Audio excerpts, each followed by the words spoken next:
Hello friends, good morning. Bio world में आप सभी का स्वागत है। आ जाइए, सभी लोग जुड़ जाइए। आज हम लोग बायोलॉजी में एक नया चैप्टर स्टार्ट करेंगे, तो आ जाइए सारे स्टूडेंट। नया चैप्टर का नाम होगा nutrition in plants and animals. पहले हम लोग थ्योरी पार्ट को कवर कर लेंगे, फिर इनसे रिलेटेड जितने भी क्वेश्चंस होंगे सबको कंप्लीट करेंगे। तो आ जाइए सारे स्टूडेंट, जुड़ जाइए।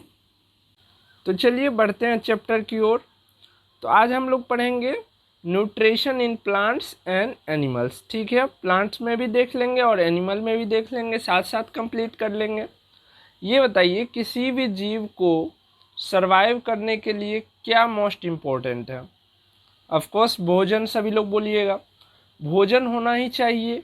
भोजन में सिर्फ कुछ ही चीज़ हो भोजन में, जैसे जल ही हो भोजन में, मिनरल्स ना हो, प्रोटीन्स ना हो, तो क्या उनके बॉडी का या उनका समुचित विकास हो पाएगा? बताइए, नहीं हो पाएगा। तो इसके लिए जो है उन्हें कुछ आवश्यक खनिज तत्व चाहिए, आवश्यक तत्व चाहिए। उन्हीं का डिफिनेशन देता है न्यूट्रिशन। न्यूट्रिशन क्या कहता है? न्यूट्रिशन का हिंदी पोषण होता है। न्यूट्रिशन कहता है सजीवों के शरीर के निर्माण, सजीव के शरीर के निर्माण, विकास एवं वृद्धि हेतु लवण तथा ऊर्जा प्राप्त करने की प्रक्रिया को क्या कहते हैं? पोषण कहते हैं। किस किस चीज़ों के लिए हमें पोषण की आवश्यकता होती है? शरीर के निर्माण में, जैसे कोई अंग का निर्माण हो रहा हो, उसमें बहुत सारे से पेड़ पौधे में देखिएगा तो कोई टहनियाँ का निर्माण हो रहा हो। उसके बाद है विकास। अगर हमारी हाइट जो है वो उसमें वृद्धि हो रही है तो वो भी एक प्रकार का विकास है। पेड़ पौधा अगर फूल लेने लगा है, फूल लगने लगा है उसमें, वो भी एक प्रकार का विकास है। विकास तथा वृद्धि हेतु लवण तथा ऊर्जा की प्राप्त करने की प्रक्रिया को क्या कहते हैं? हम लोग पोषण कहते हैं। बिना पोषण के क्या ये चीज़ संभव है?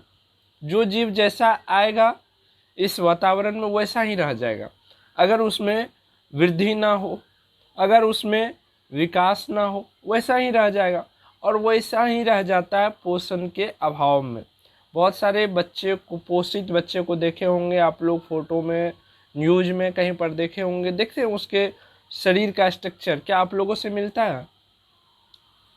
हाँ है, वो भी मानव ही है, लेकिन किस तरह से उनके पार्ट जो है शरीर के वो अनविकसित रह जाते हैं। एक अजीब टाइप का आकृति नज़र आती है आप लोगों को। किसके अभाव में? पोषण के अभाव में। ठीक है, तो इसी के बारे में आज हम लोग पढ़ेंगे और बहुत ही अच्छे से पढ़ेंगे। तो सभी लोग धैर्य बना के रहिए और क्लास को पूरा एंजॉय कीजिए।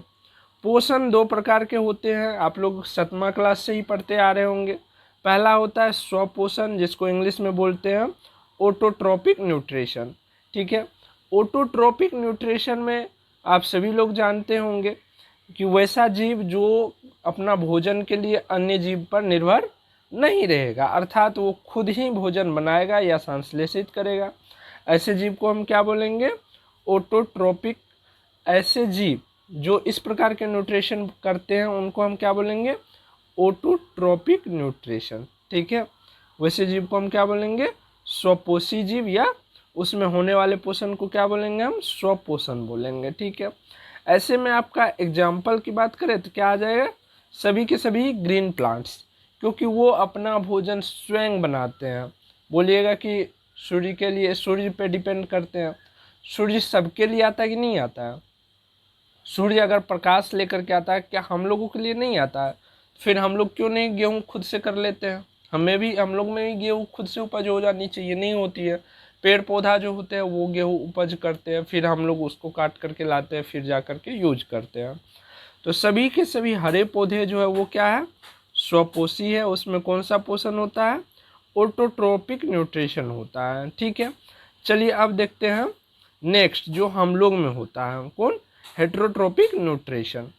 हेट्रोट्रोपिक न्यूट्रिशन का डेफिनेशन क्या हो जाएगा? वह जीव जो अपना भोजन स्वयं संश्लेषित नहीं कर पाते हैं, अर्थात दूसरों पर निर्भर रहते हैं, उसे क्या बोलेंगे? परपोषी बोलेंगे, या उस प्रकार के पोषण को क्या बोलेंगे? परपोषण बोलेंगे। जो जीव दूसरे पर आश्रित रहेगा उसे परपोषी जीव, ठीक है, और जो उस प्रकार के पोषण करेंगे उसको बोलेंगे परपोषण। इसमें कौन कौन से आ जाएंगे, कवक, बैक्टीरिया, प्रोटोजोआ, मनुष्य एक्सेट्रा, जितना भी आपको दिख रहा है ना सब के सब आ जाएंगे, पैरासाइट्स वगैरह सब इसी में आ जाएंगे। अब डीपली हम देखेंगे कि हेटेरोट्रोपिक न्यूट्रिशन कितने टाइप्स के होते हैं, ठीक है, क्योंकि हेटेरोट्रोपिक न्यूट्रिशन में जो है वेरिएंट आ गया, देख सकते हैं आप यहाँ पर, मनुष्य भी है, प्रोटोजोआ भी है, बैक्टीरिया भी है, कवक भी है, तो सबको जो है अलग अलग प्रकार से बांट दिया गया है। चलिए उनके बारे में हम लोग जानते हैं। तो पर पोर्शन जो होते हैं हेटेरोट्रोपिक न्यूट्रिशन, उनको मेनली 3 पार्ट में डिवाइड किया गया है। कौन, सेप्रोफाइटिक न्यूट्रिशन, जिसको मृत जीवी पोषण कहते हैं। मृत जीवी पोषण से कुछ क्लियर हो रहा है, मृत जीवी पोषण से क्लियर हो रहा है।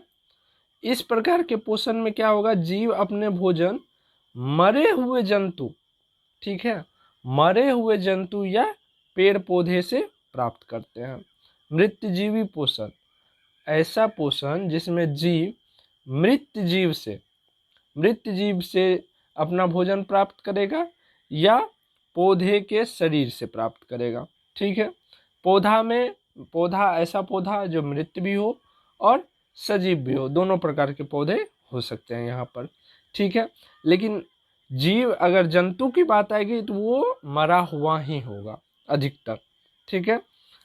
वे जीव क्या बोले जाते हैं, मृत जीवी बोले जाते हैं। वो मृत जंतु तथा पौधे के शरीर से किस प्रकार के भोजन को ग्रहण करते हैं, ऐसा नहीं कि हम लोग की तरफ पानी और जितना भी है चावल दाल ये सब नहीं ग्रहण करते, सिर्फ और सिर्फ कार्बनिक पदार्थ ग्रहण करते हैं, जिससे उनके शरीर को ऊर्जा प्राप्त होती है।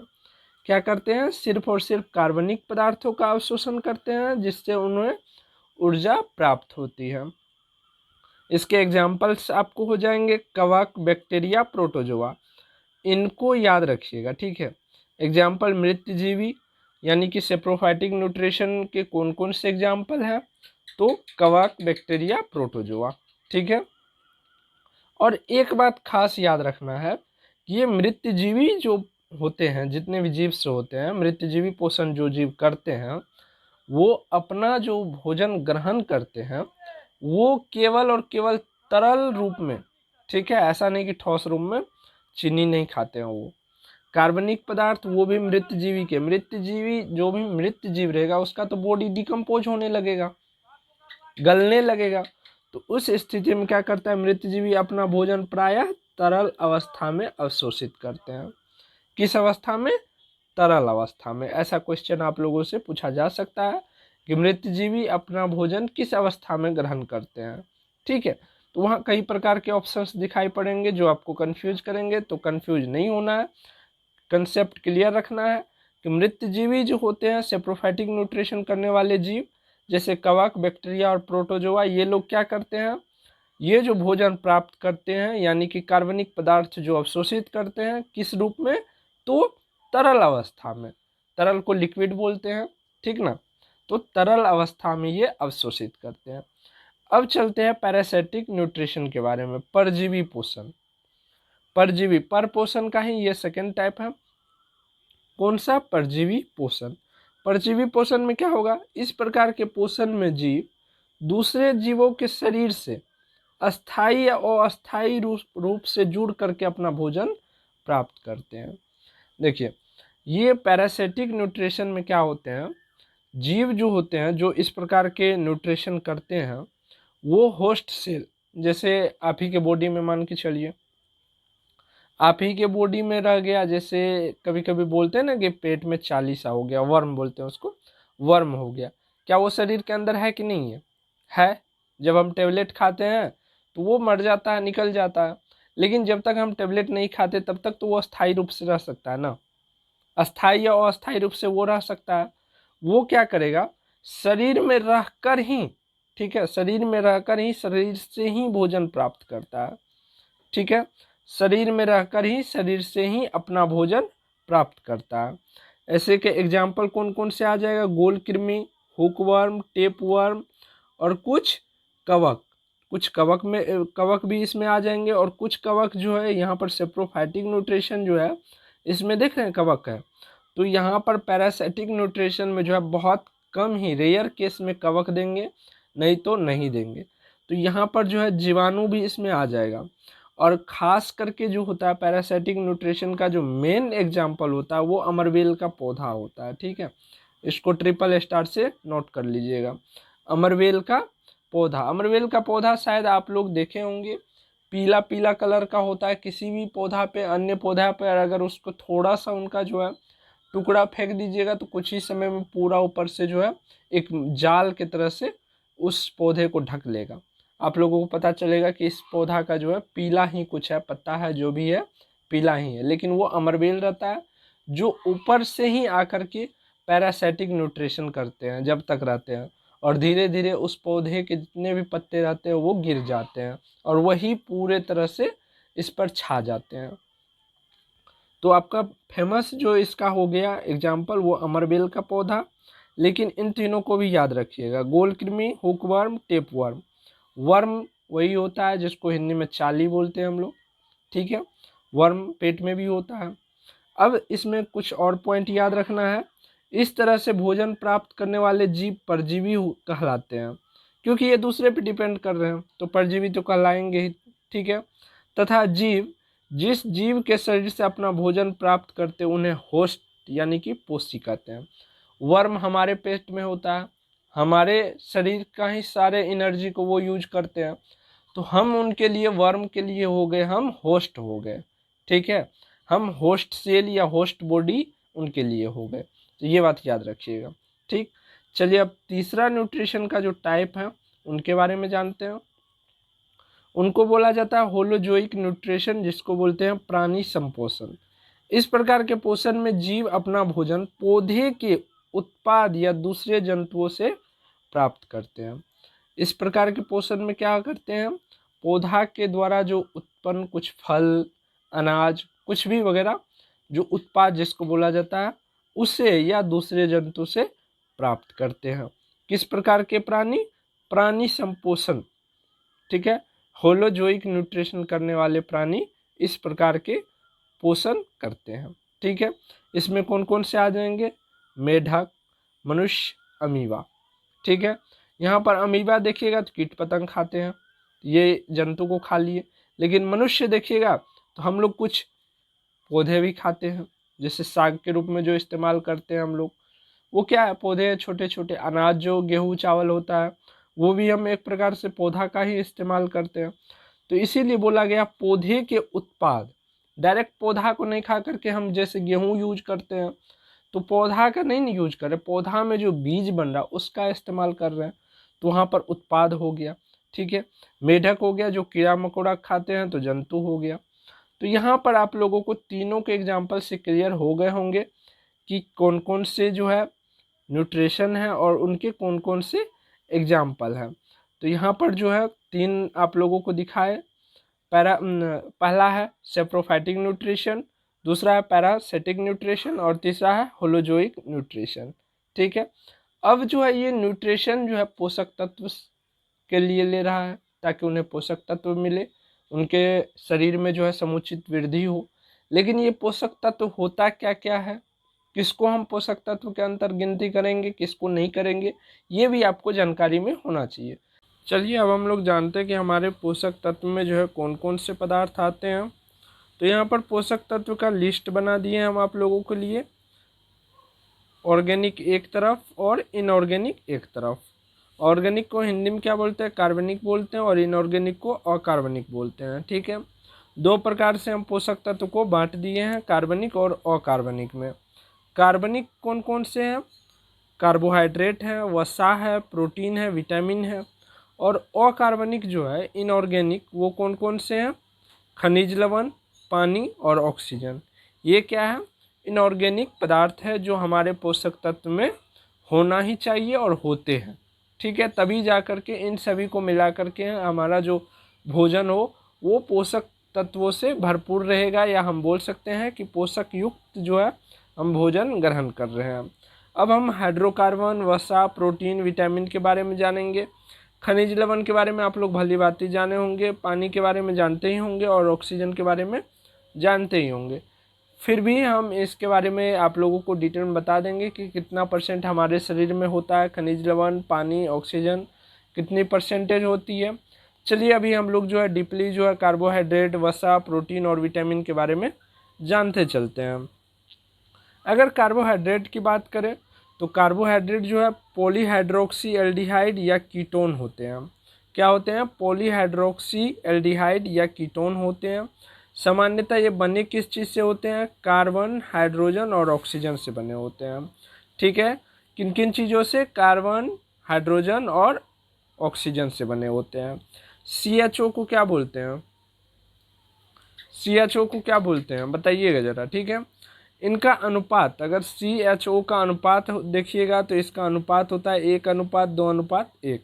अभी हमने मैथ क्लास में जो है मैथ में अनुपात यानी कि रेशियो एंड प्रोपोर्शन को ख़त्म किया है। अब नया टॉपिक स्टार्ट करेंगे। तो जो भी स्टूडेंट मैथ का क्लास नहीं कर पा रहे थे या समझ रहे थे कि मैथ नहीं हो रहा है तो मैथ भी आप लोग कर लीजिएगा। ठीक है, रेशियो एंड प्रोपोर्शन ऊपर में लिखा होगा, चेक कीजिएगा, आप लोग प्लेलिस्ट में मिल जाएगी।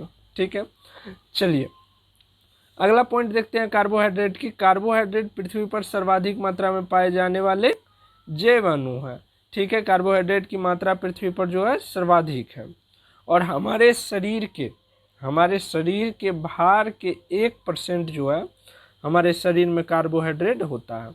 हमारे शरीर का टोटल वजन जितना होता है उस वजन का 1% भाग जो है क्या रहते हैं? कार्बोहाइड्रेट रहते हैं हमारे शरीर में। और हमारे शरीर को ऊर्जा जो है कार्बोहाइड्रेट ही देते हैं ऑक्सीकरण के विधि से। आप लोगों को श्वसन में हम बताए थे, रिस्पायरेशन में बताए थे कि कार्बोहाइड्रेट यानी कि ग्लूकोज का किस तरह से ऑक्सीकरण होता है, उसके बाद जो होती है हमारे शरीर को ऊर्जा प्राप्त होती है। ठीक है, तो यहाँ पर कुछ मैं डाटा लिखाने जा रहा हूँ, आप लोग नोट कीजिएगा। 1 ग्राम कार्बोहाइड्रेट, ठीक है,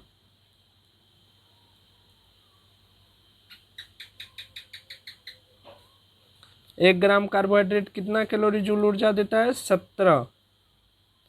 ठीक है, 17 कैलोरी जूल ऊर्जा देती है।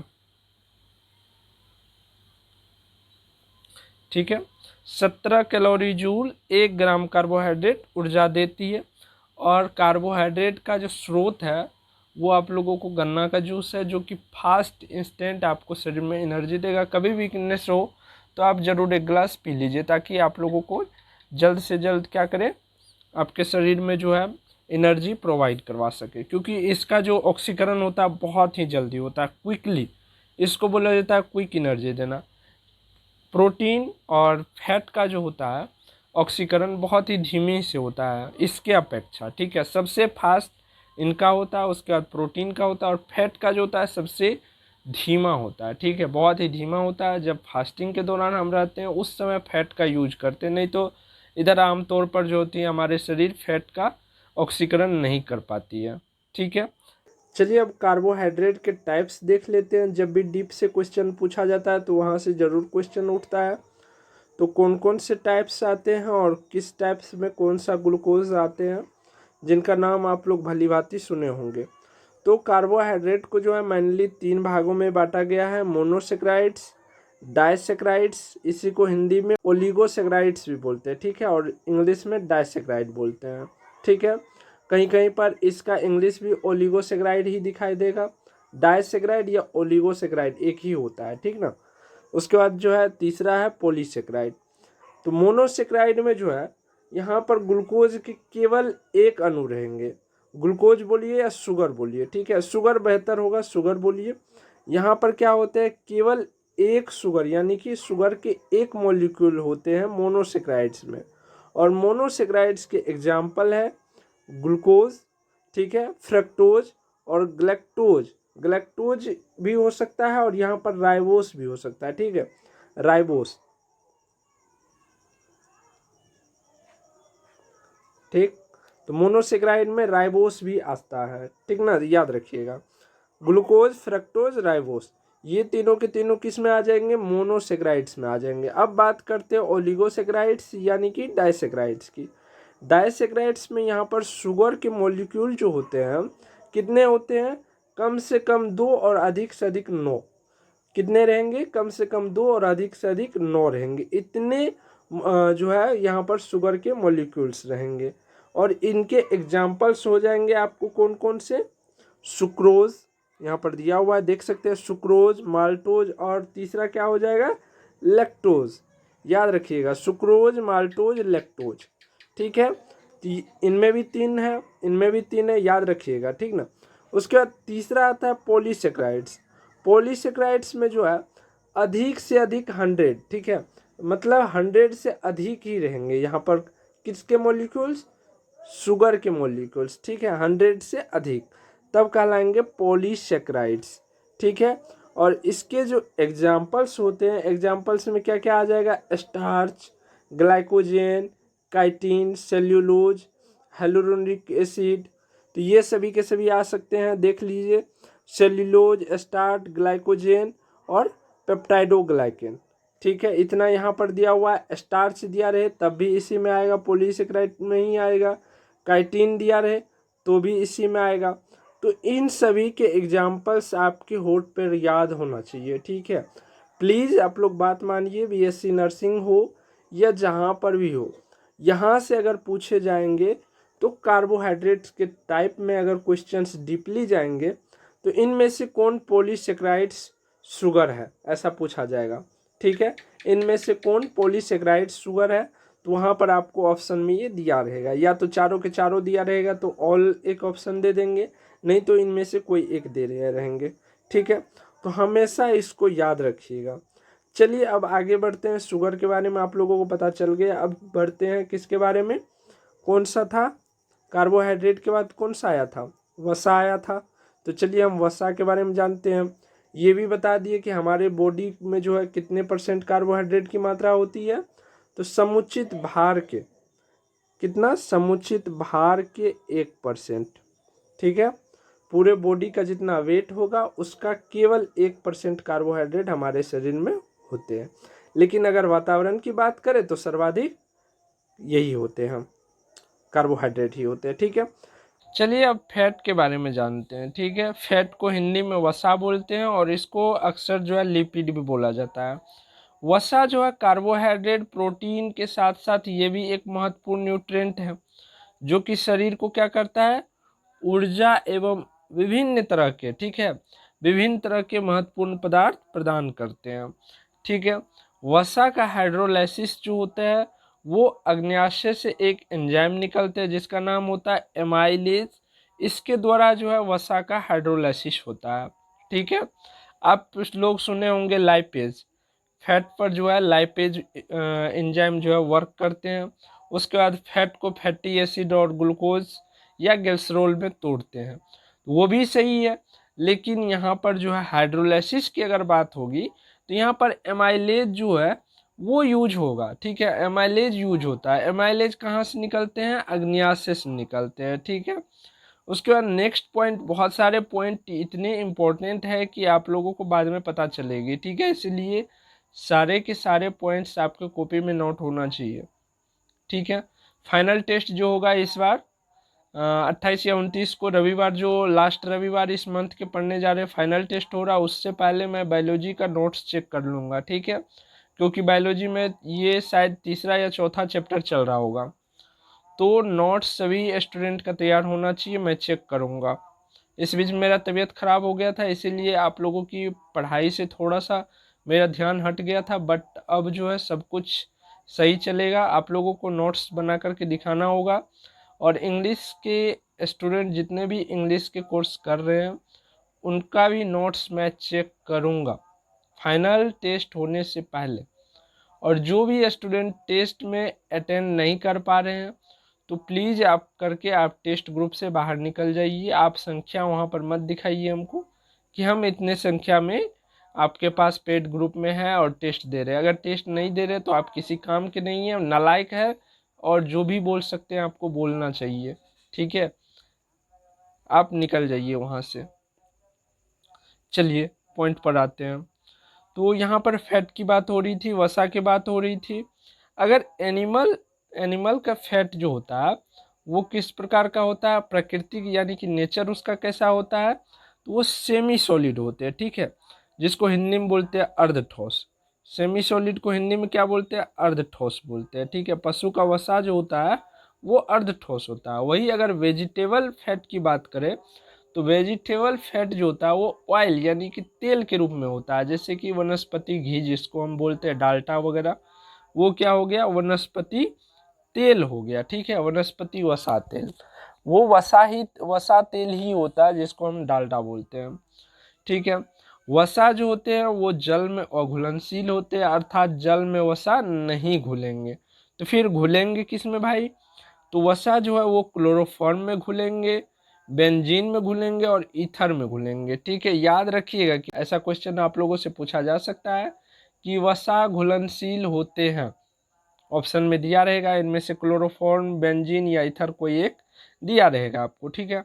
तो इन तीनों में जो होते हैं वसा घुलनशील होते हैं, लेकिन जल में अघुलनशील होते हैं। बहुत ही महत्वपूर्ण पॉइंट्स हैं, सभी के सभी नोट करते जाइएगा, ठीक है।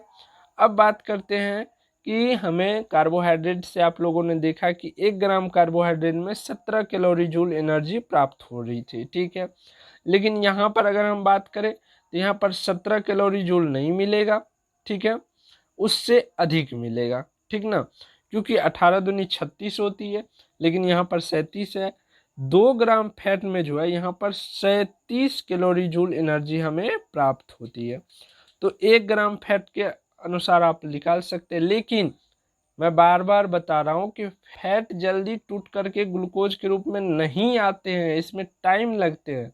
जब हम फास्टिंग के दौरान रहते, 2 दिन या लंबा समय तक भूखे रहते हैं, उस दौरान हमारे फैट का यूटिलाइज होता है, तब तक नहीं होता जब तक कि हमारे शरीर के अंदर जो है कार्बोहाइड्रेट से संबंधित कोई भी पदार्थ हो।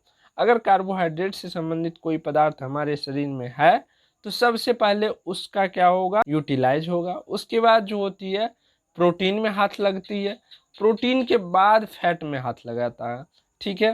तो फैट जो है सबसे लास्ट में होता है, और फैट का होना हमारे शरीर में बहुत ही अति आवश्यक है, क्योंकि फैट नहीं रहने के कारण हमारे शरीर जो होते हैं वो टेम्परेचर के अकॉर्डिंग नहीं बैलेंस कर पाएंगे, ठीक है। देखिएगा कि मोटे लोग जो होते हैं ठंडी में उनको कम ठंड लगती है अपेक्षाकृत पतले व्यक्ति से, ठीक है, ऐसा महसूस कीजिएगा आप। ये 100% सत्य नहीं है, लेकिन महसूस कीजिएगा, क्योंकि उनके शरीर में फैट ज़्यादा है जो कि टेम्परेचर को उनके बॉडी में मेंटेन करके रखता है, ठीक है। चलिए अब लिपिड्स के टाइप जो होते हैं 2 टाइप्स के होते हैं। पहला टाइप्स है सिंपल लिपिड और दूसरा टाइप्स है कॉम्प्लेक्स लिपिड, ठीक है।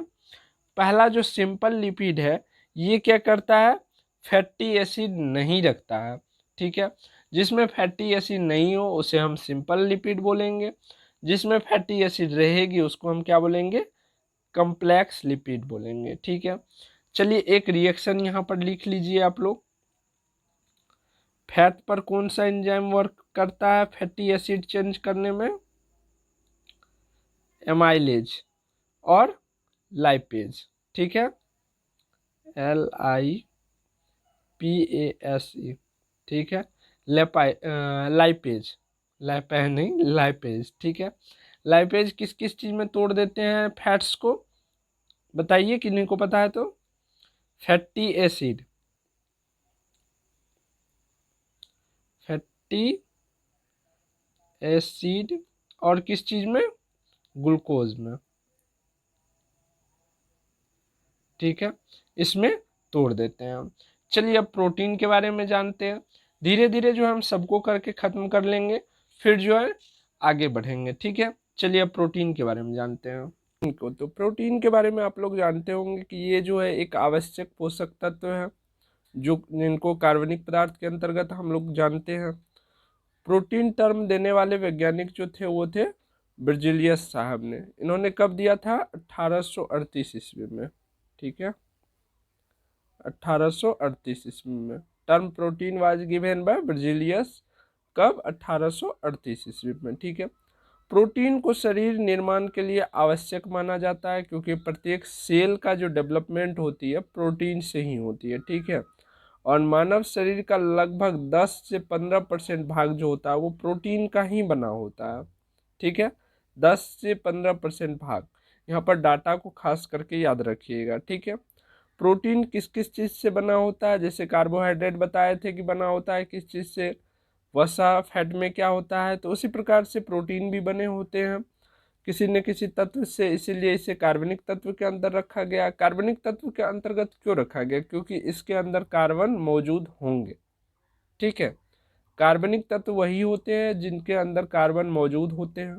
तो यहाँ पर देखिए प्रोटीन जो है कार्बन, हाइड्रोजन, ऑक्सीजन, नाइट्रोजन और भी तत्व होते हैं। ठीक है, ये नहीं कि इतना ही फिक्स 4 ही होते हैं, और भी तत्व होते हैं जिसकी मात्रा बहुत कम होती है। ठीक है, तो इनसे बने होते हैं। प्रोटीन में लगभग नाइट्रोजन की परसेंटेज जो होती है वो सबसे अधिक होती है, कितनी, 16% होती है। ठीक है, 16% जो होती है नाइट्रोजन की मात्रा होती है किसमें, प्रोटीन में।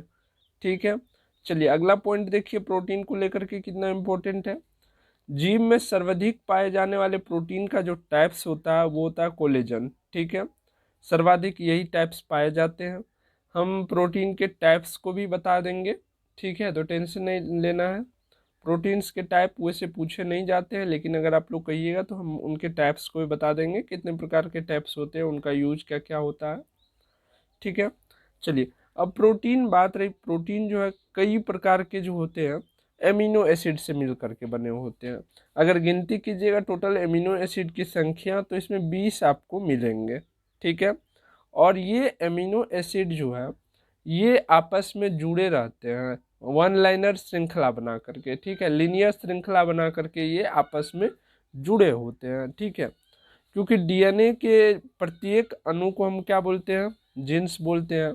प्रत्येक जीन में एक विशेष प्रकार की प्रोटीन की संरचना होती है। ठीक है, इसीलिए हम बोल सकते हैं कि कोशिकाओं के निर्माण में भी प्रोटीन का योगदान होता है। ठीक है, कोशिकाओं के निर्माण में भी प्रोटीन का योगदान होता है। तो इस प्रकार से आप लोगों ने प्रोटीन के बारे में भी जाना। विटामिन्स का जो है थोड़ा सा लंबा है, तो हम उनको अगले क्लास में रखें कि जितने भी विटामिन्स हैं किसके कमी से होती है, विटामिन्स के कौन कौन से टाइप्स है, सबके बारे में हम लोग अगले क्लास में डिस्कस करेंगे। तो आज क्लास को हम लोग यहीं पर एंड करते हैं। बताइए आप लोग को क्लास कैसा लगा, फिर मिलते हैं नेक्स्ट क्लास में।